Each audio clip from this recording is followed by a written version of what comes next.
This has been Alcoa Presents. Alcoa also brings you on another network the award-winning Alcoa Theater.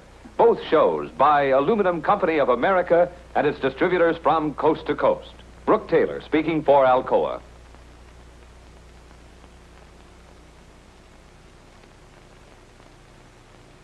Square. Tall trees. She is not well. She has an ache here.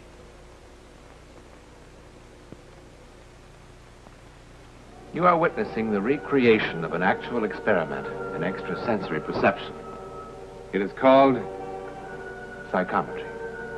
Peter Hurkos, one of the psychic marvels of the 20th century, is in the laboratories of Dr. Lars Lindström, MD. Somehow, by merely touching an object, Hurkos can tune in to whoever else has also touched that object. Now, if such a process could be understood, the riddle of mind over matter could also be understood. A riddle as basic as the mystery of life itself. Alcoa presents a new and unusual kind of television program that takes you just beyond the world in which you live.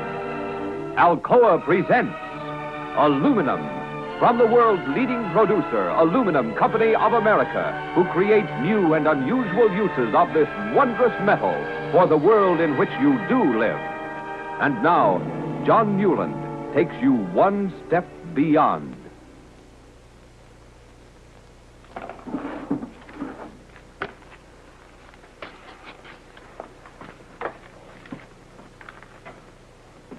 You're right about the psychiatrist.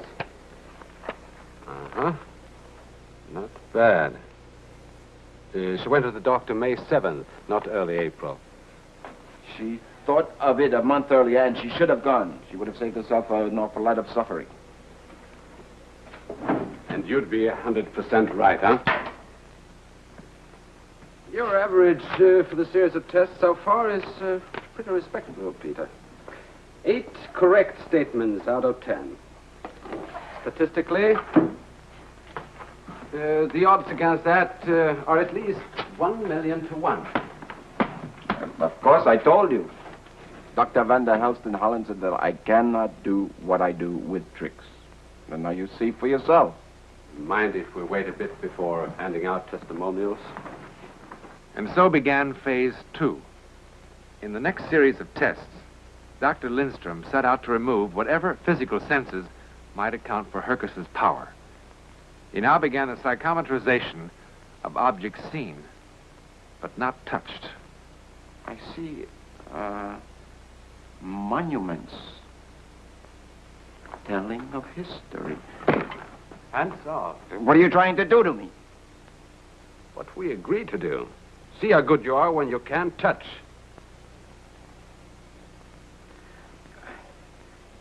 In the box, I see an ornament. No. Not an ornament. It's writing. Not writing, lines, like that go this way and that way, like a drawing. Here, wait, I show you.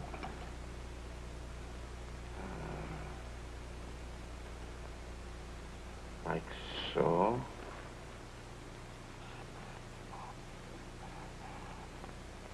So.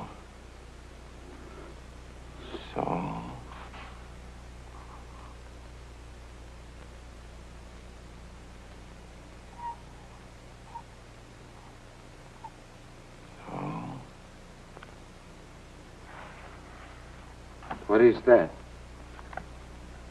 Looks like Egyptian hieroglyphs. No, what do I know of that? Let's see. I'm remarkable. I mean, without even knowing and without even touching.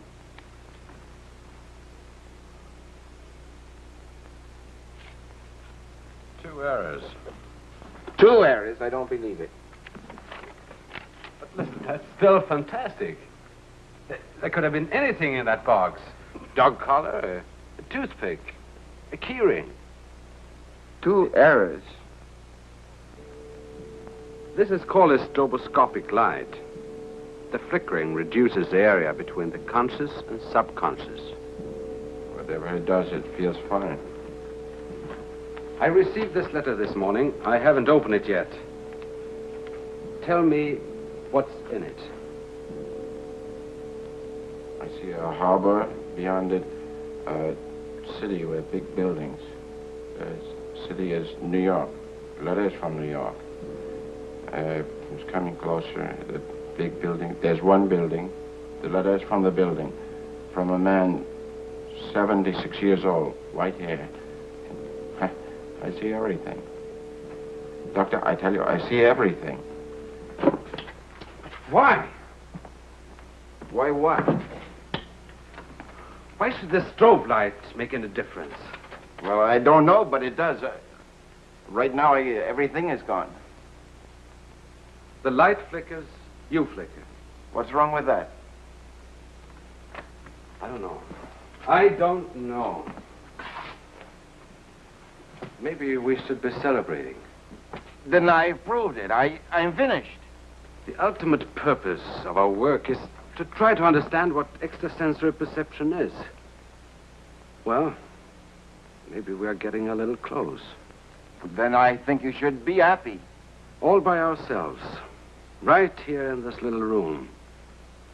We may have just dumped man's deepest hopes into the garbage can. Instead of a psychic marvel, maybe you are no more than a radio receiver. A what? Why should the strobe light change anything? All it is an electrical impulse. What's ESP? An electric spark? I don't care what you call it. When I touch things, I know. And when I don't touch things, I know. Put on the light. We go some more. You can build yourself the electrical marvel, AM and FM, and go back on the stage. I'm sorry. Peter, science has reduced everything in this world to 92 elements. Everything except one thing, the human mind. If what we've got up here, if what we know and feel can be analyzed chemically, then I can't rationalize it. But I want it to be more than an electric spark. Infinitely more. I guess that doesn't make sense. No, it makes sense to me, Doctor. There is one way to prove if we're on the right track or not. How? You won't like it, Peter. What I'm going to turn on is called the Faraday cage.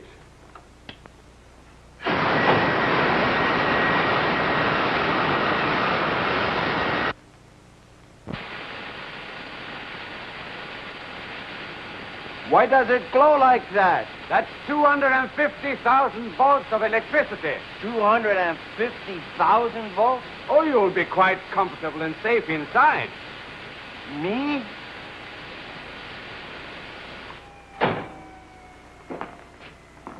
But you're joking. No. Oh, no, Doctor. Oh, no. It won't hurt you, Peter. I never heard of 250,000 volts helping anyone. The current is only on the outside. Come on, I'll show you. Come on.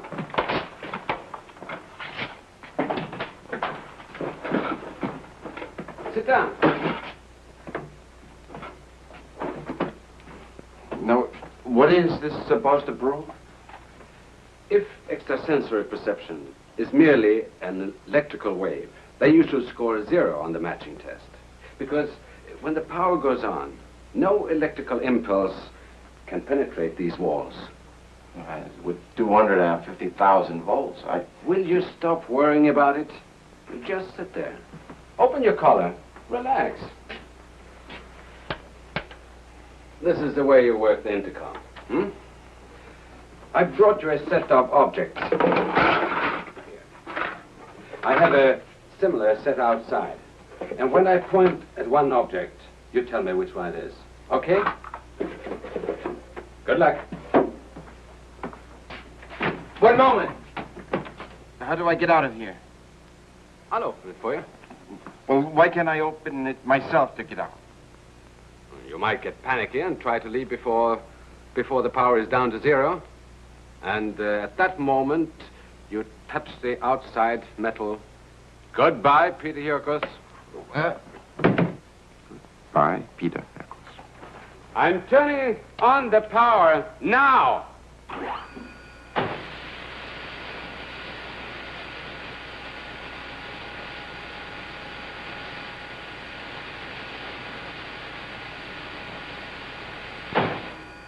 Once the cage is electrically charged, it remains hot until I pull the switch.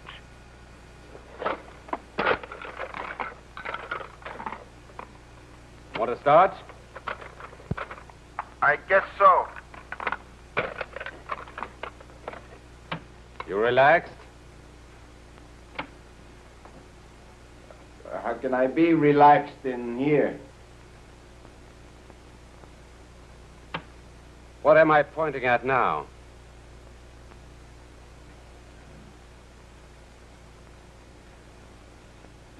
Peter!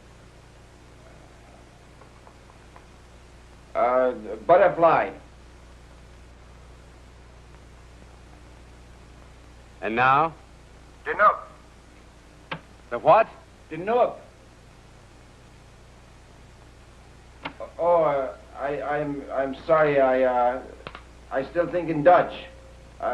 Nope is button. And now? Extrasensory perception was not merely an electrical impulse.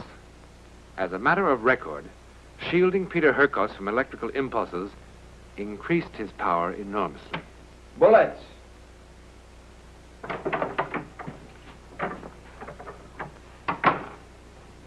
Peter? Where have you been? What, the movies, Doctor? That's every night this week. All right, come on in. I want to meet somebody. No, Come. nine, Peter Hurkos, Mr. Kibbe. We were just discussing... No. Not Mr. Kibbe. A policeman. Well, I warned you. What is this? Captain Kibbe is an old friend of mine. He heard about you and he phoned. Your work with the French police in that Dijon case is simply beyond belief. What I mean, how you could tell that little girl... Peter, the captain wonders if... Yes, I know what the captain wondered. No, I am sorry, I don't work with anyone anymore. Just the laboratory. Nothing else. Yes, it's an earring. I see trees, many trees, raining. The ground is wet, raining all night. A muddy road. The woman...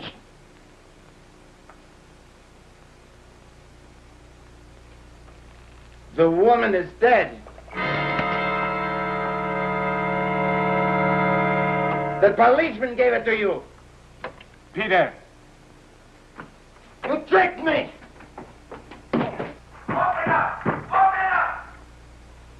All right, Peter. Okay, I'm going to turn it off now.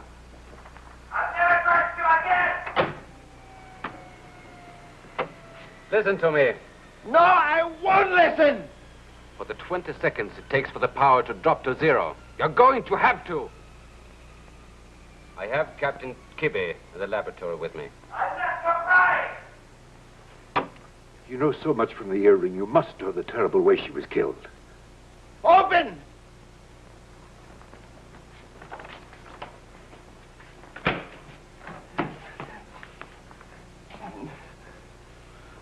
If anybody had ever told me that I would be begging someone like you to help me solve a murder case, but I am begging. Mr. Hurkos, if you could have seen the condition of her body.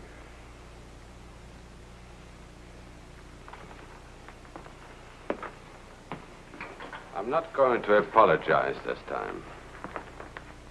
I doubt that God gave such a gift merely to entertain in theaters. If you will give me the earring back, I'll be on my way.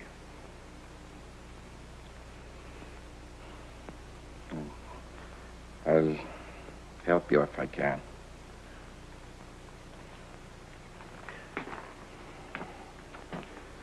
But I'm going to need something from the men who killed.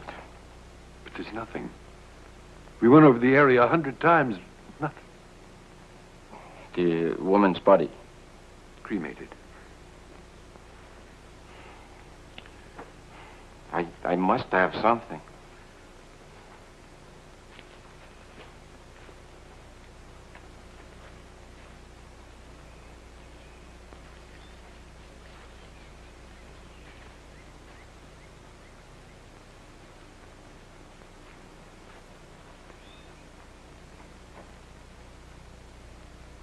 It was here.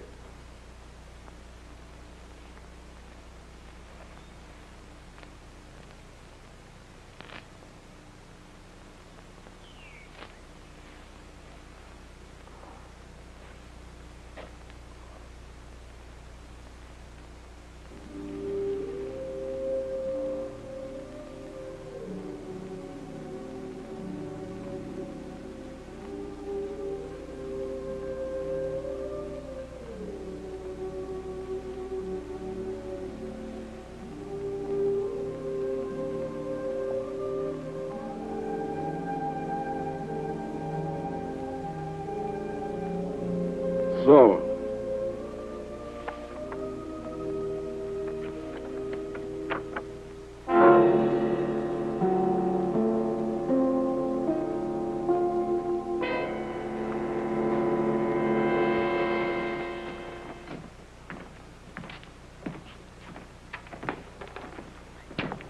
yeah, this is a car.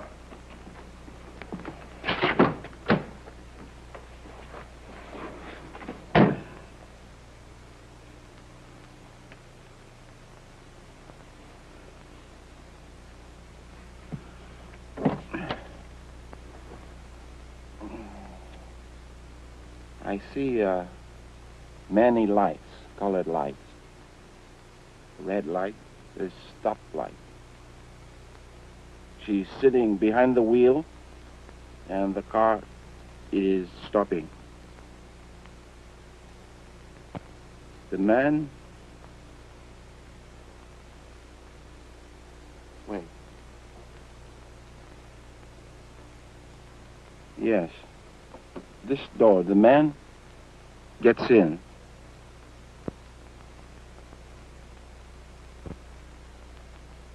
I feel very strongly. He has a gun. Connor's woman was strangled, Mr. Hurkos. Yeah, I say this. He has the gun to frighten. There are no bullets. Go on, Peter. His mind is sick. What else about him? He lives... Old building. 1-8. 1-8. A hotel with 30 curtains. There must be 100 hotels like that in town. Yeah, but I feel strongly. 1-8. 1-8 what? I don't know. Vogel. Yeah, Vogel, the man's name. Vogel. Vogel? Peter, in English there are two names. Vogel and Vogel. One with an F and one with a V. Which one do you mean? The V. V. Vogel. Yeah, I say this. I can already hear the laughter in the police locker room. Brother. 4 days later, 37 flea traps, flop houses, side street hotels later, Peter Hurkos and party arrive in the dingy lobby of the Royal Arms Hotel. Vogel is living here. Now, wait a minute, mister. I ought to know who lives here and who don't. Peter, you said number 18. This is 127.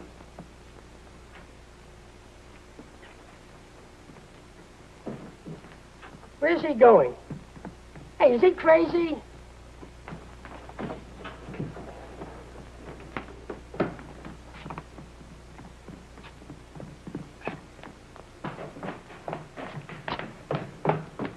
guys doing here? Open it up. There's no Mr. Vogel in this room. Open it up.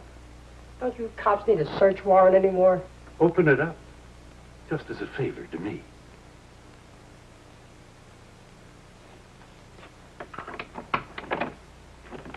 Tell me what's happening at least.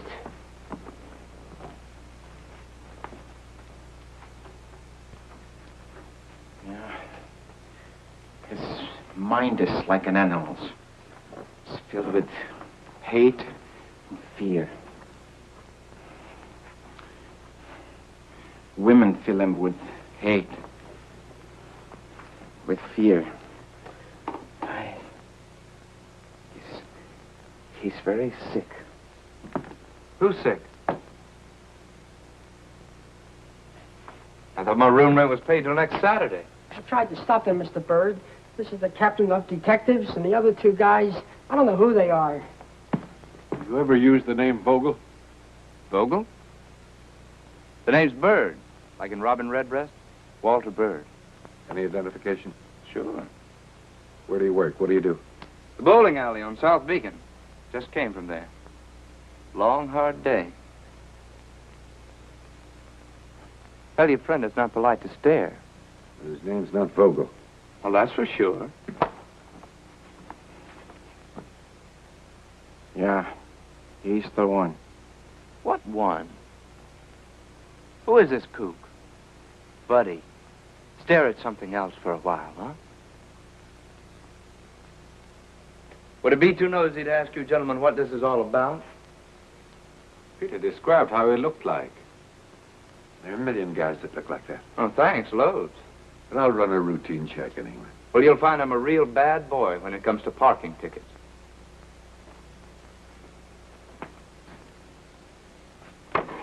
What's he up to now? Hey, what is he, a hound dog or something? Come on, Rover, knock off. How do you do? The name's Bird, like in Robin Redbreast, and please give me back my hand. What have you done? Let go, will you? That woman in the picture was not the only one. What's the matter with this guy? Make him let go. There were much more. Let go my hand. Many more women. Let go my hand. Yeah.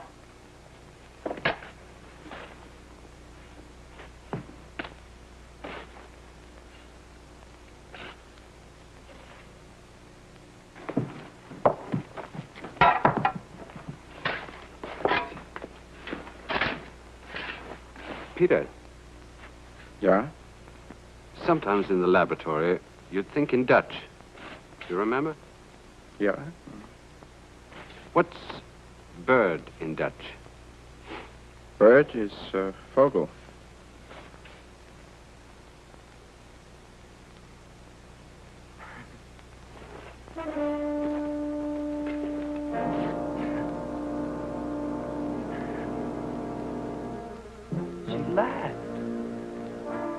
She just laughed.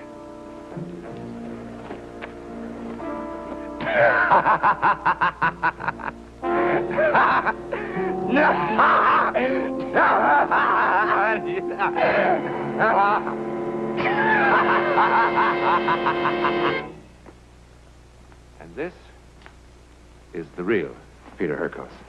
Peter, we understand that you spent a total of 2.5 years in the research laboratories of a medical doctor that we call Lars Lindstrom, right? That's correct. And the research still go on here and in Europe. That's marvelous. Actually, an important paper was recently read on this very same subject, on this research, before a group of scientists at the Massachusetts Institute of Technology, and will soon be published, right? So long as I live, I offer myself for any test, any studies, under any conditions that scientists may impose. Good.